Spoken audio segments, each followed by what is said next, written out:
Eolab,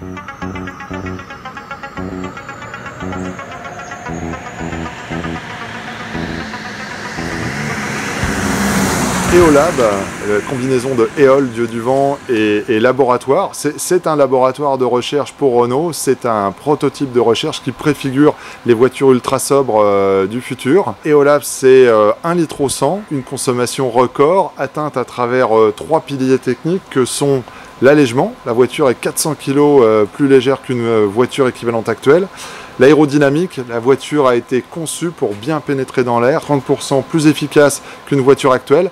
Et puis c'est également une chaîne de traction, une motorisation hybride rechargeable qui lui permet d'atteindre cette consommation record. C'est une voiture qui peut rouler jusqu'à 160 km/h, qui a la capacité de rouler en électrique pure jusqu'à une soixantaine de kilomètres. C'est une voiture qui fait 950 kg, en tenant compte également de sa batterie de traction de 6,7 kWh.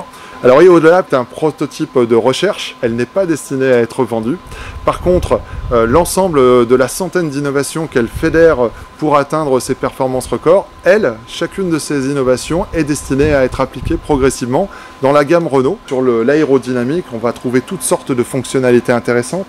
Par exemple, notez ici ces petits volets que nous voyons ici, qu'on appelle les flaps, qui viennent s'ouvrir comme ça au-dessus de 70 km/h et qui finalement ont pour effet de bien canaliser l'air et de resserrer le sillage arrière, ce qui réduit l'effet ventouse qui retient la voiture à haute vitesse. Nous avons également ces enjoliveurs actifs qui sont fermés la plupart du temps parce que l'air glisse bien dessus.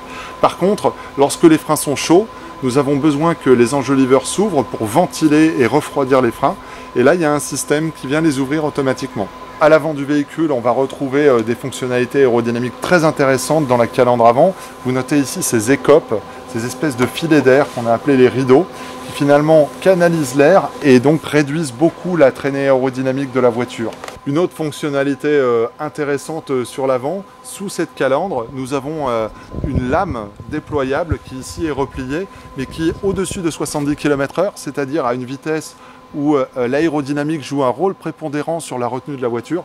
Cette lame vient s'abaisser à peu près à ce niveau-là, et donc elle réduit le passage de l'air sous la caisse.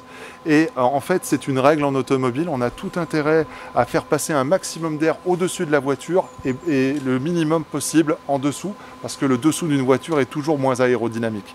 Nous allons retrouver aussi ces pneumatiques qui sont à la fois beaucoup plus légers, moins résistants à l'avancement, au roulement. Vous notez ici ces caméras vidéo qui ont remplacé les rétroviseurs traditionnels. Elles ont une surface frontale très réduite et donc elles contribuent également à améliorer la pénétration dans l'air de la voiture.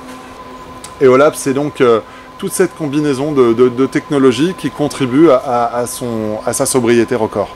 Les innovations qui arriveront en premier sont celles qui ont peu d'impact sur notre façon de produire dans nos usines.